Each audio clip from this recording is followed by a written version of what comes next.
Let me set the stage. I'm Elise, 33, translator for a big shot company that keeps me on my toes with languages I barely knew existed until they handed me the dictionary. My life's not your typical fairy tale, it's more a series of plot twists. I married straight out of college, thinking I'd nailed life. But fast forward a few years, the marriage tanked, big surprise, right?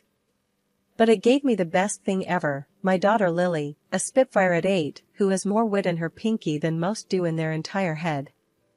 Then, there's David, my current flame, or as I like to call him, Mr. Right the second time around. We bumped into each other at a dusty old book club.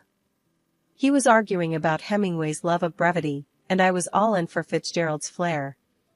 Sparks flew over worn pages and tepid coffee.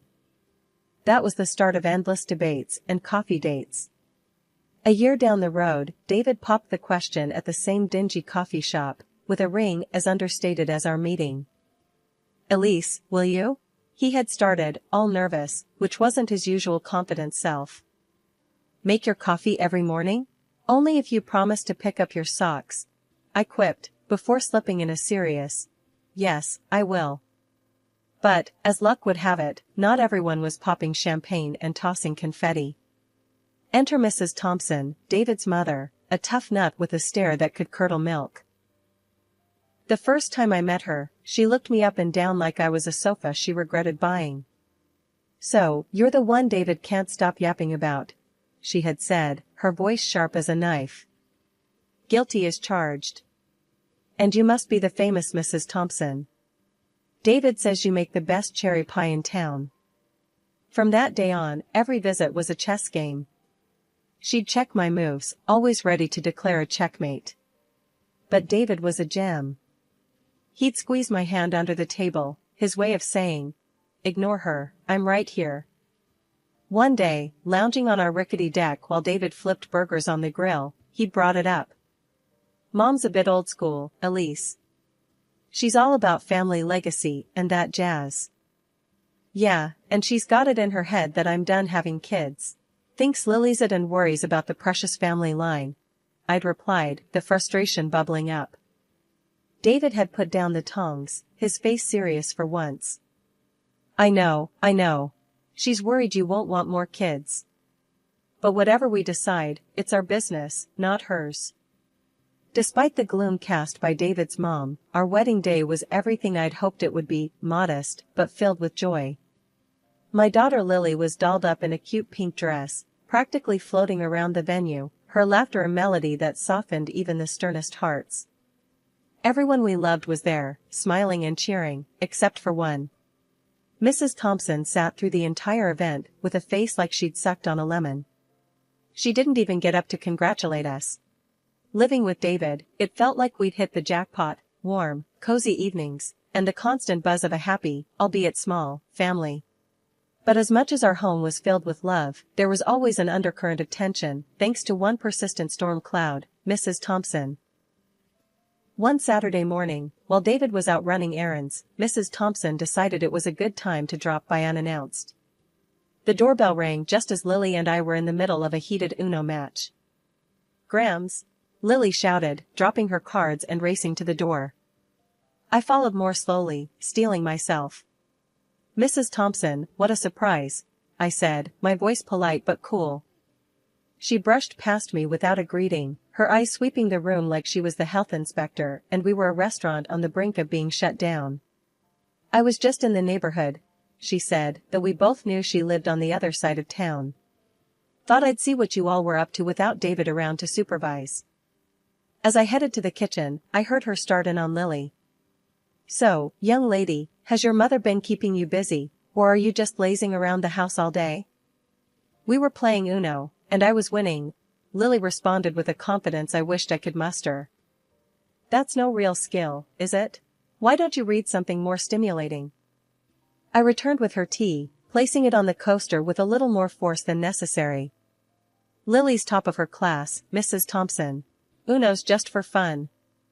Mrs. Thompson sipped her tea, making a face. "Well, as long as she's not falling behind. David tells me you're managing well enough, but I have to see it for myself." And making sure he's not burdened with more than he can handle is part of that. I sat down across from her, forcing a calm I didn't feel. David isn't burdened. He's thrilled. We all are. This is our family now. She stood up, smoothing her skirt. Well, I'll let David know my thoughts. He deserves to hear it from his mother. As she walked to the door, I followed, my voice firmer now. David hears everything from me, Mrs. Thompson.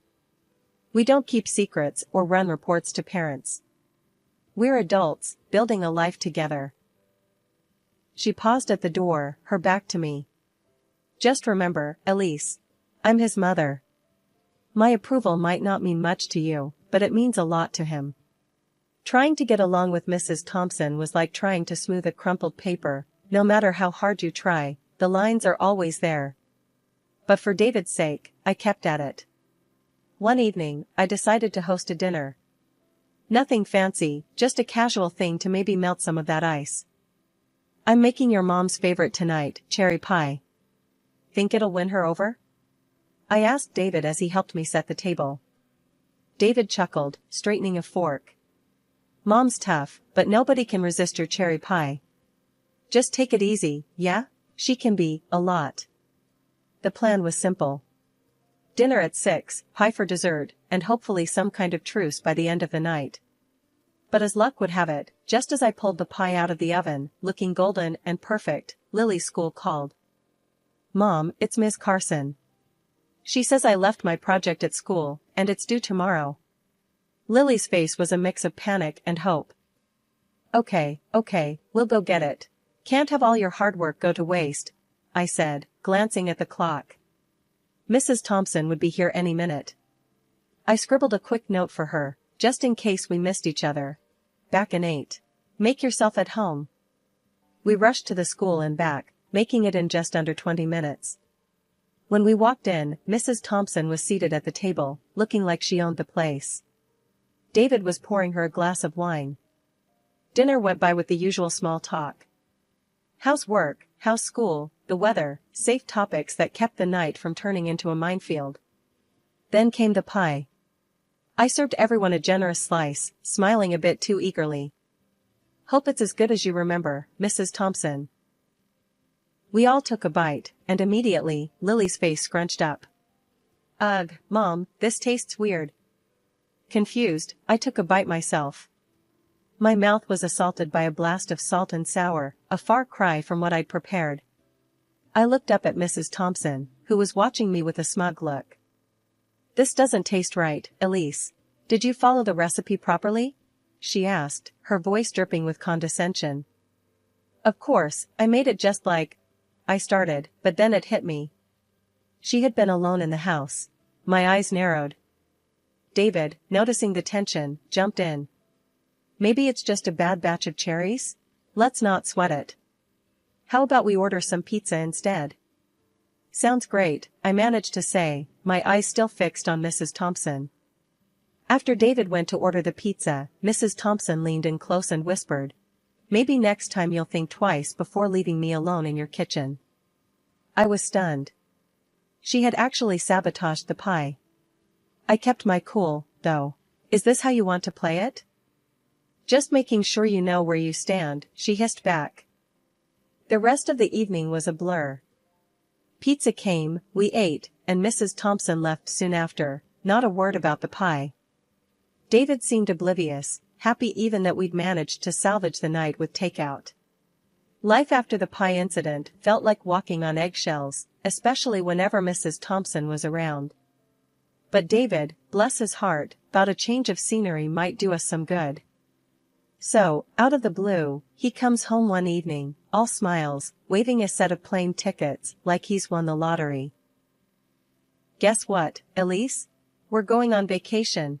And not just any vacation, India, he announced, practically bouncing on his heels. India? Seriously? I couldn't hide my surprise. India had been on my bucket list for as long as I could remember. But what about, your mom?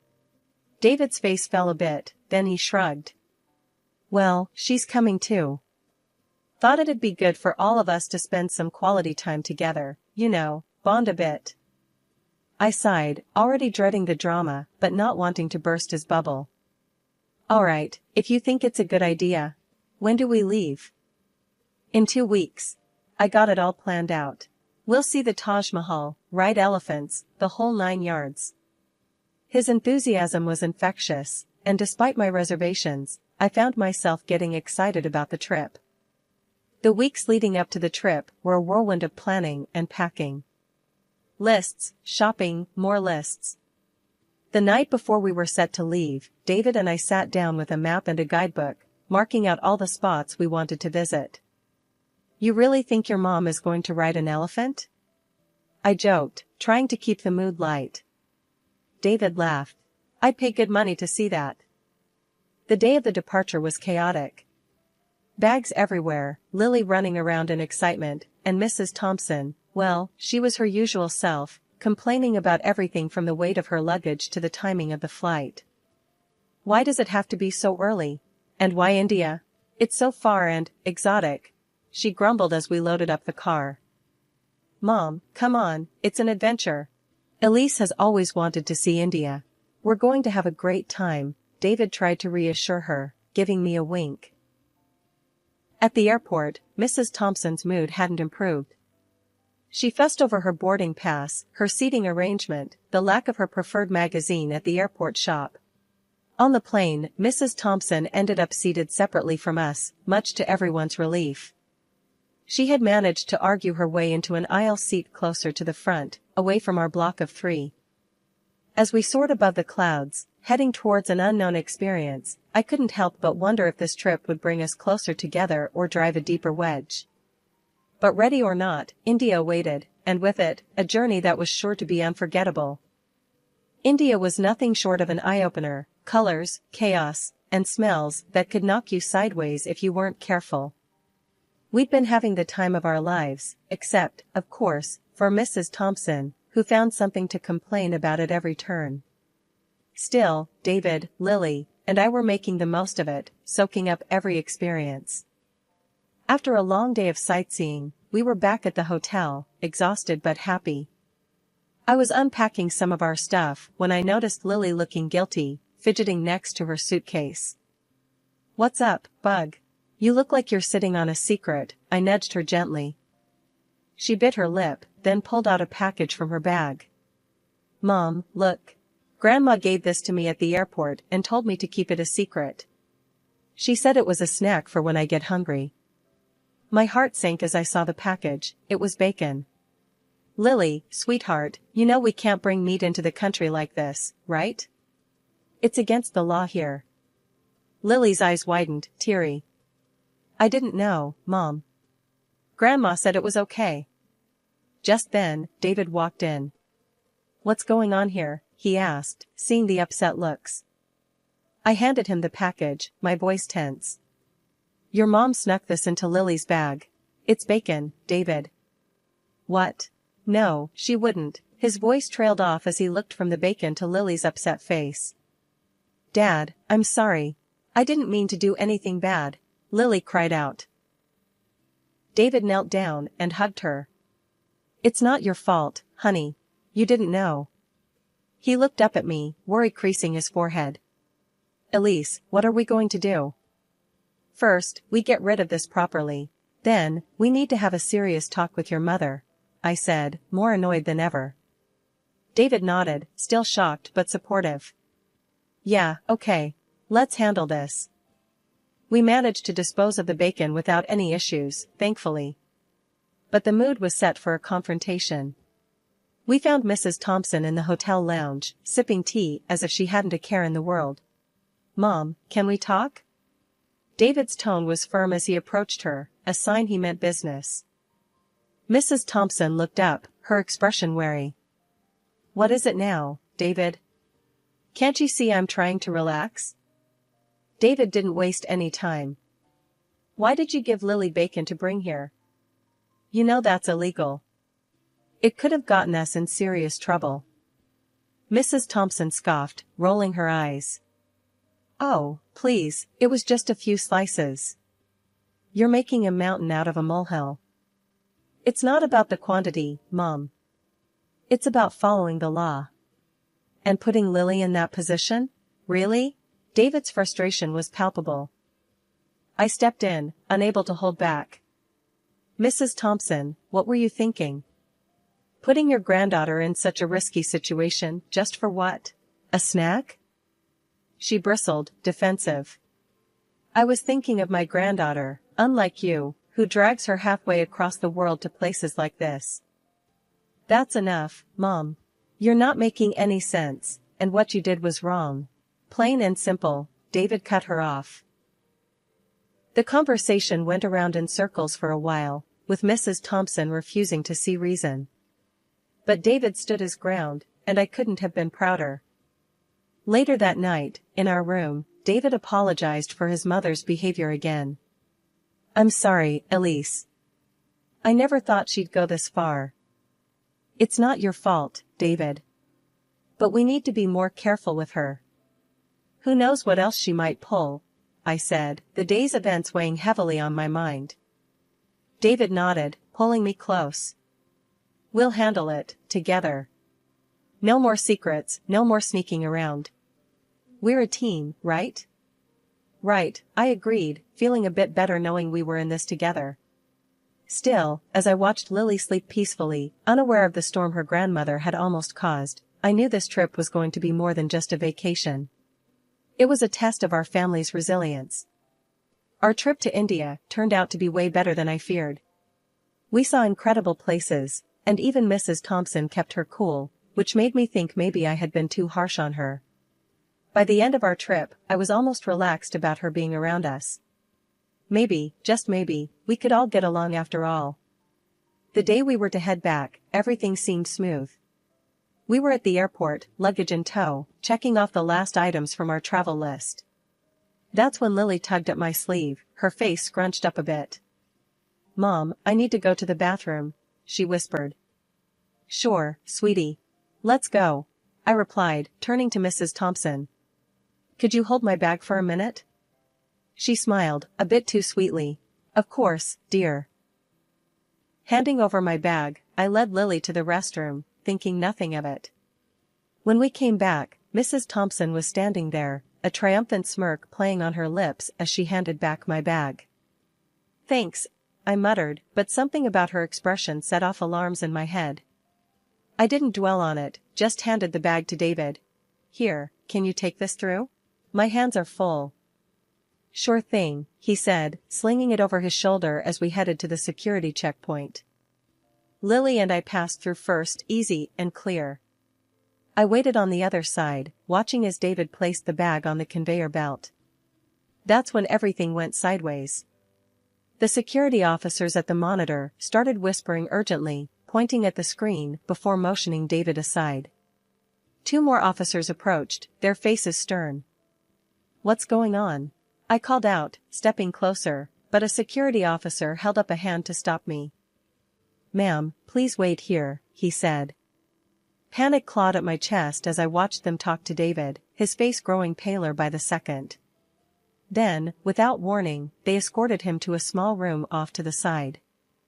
Mrs. Thompson rushed over and grabbed my arm, her earlier smugness replaced by concern. Elise, what's happening? Why are they taking David?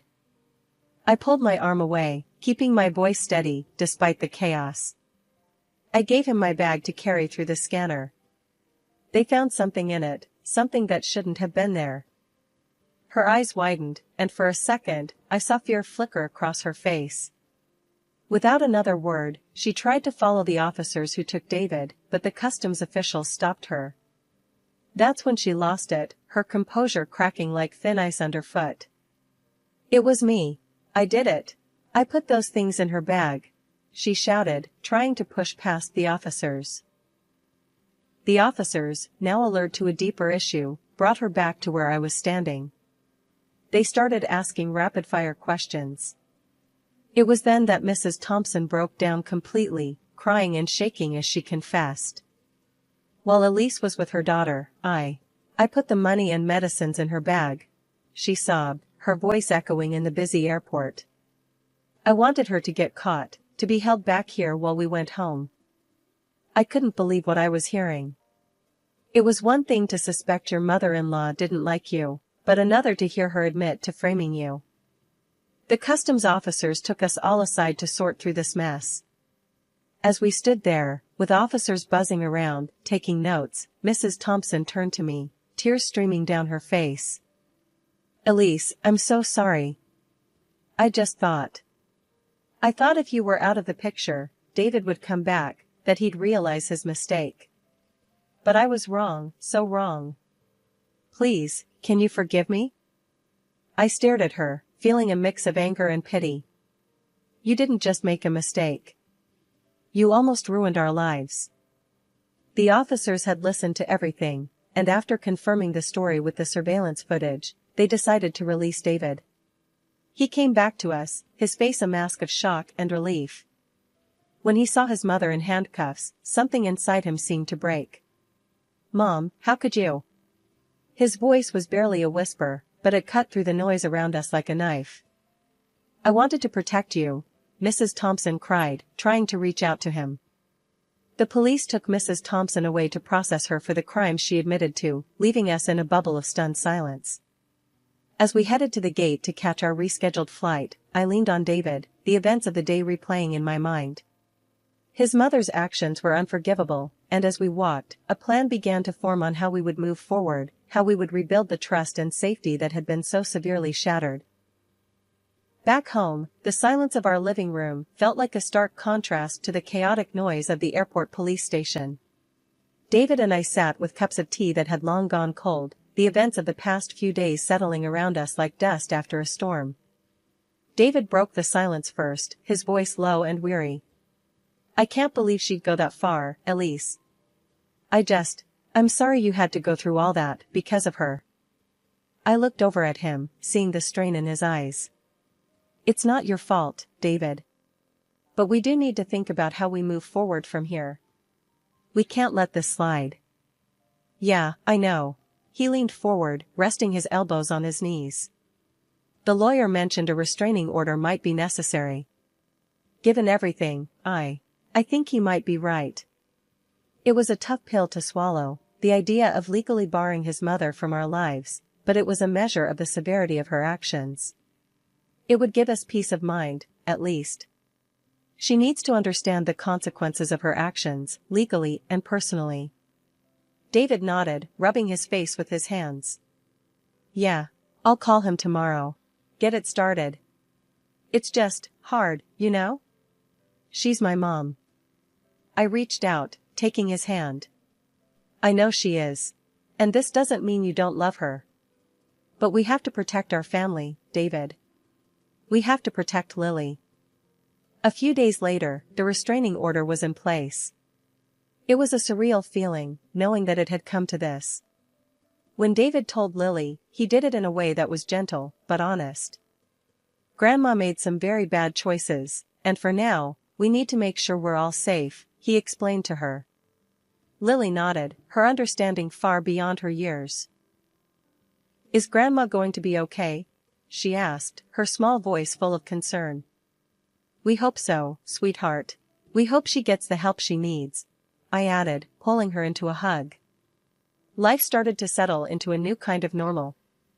The days passed with fewer worries about unexpected disruptions, and slowly, the tension began to ease from our shoulders. Mrs. Thompson had spent 2 months in a local prison and was then deported back to the United States.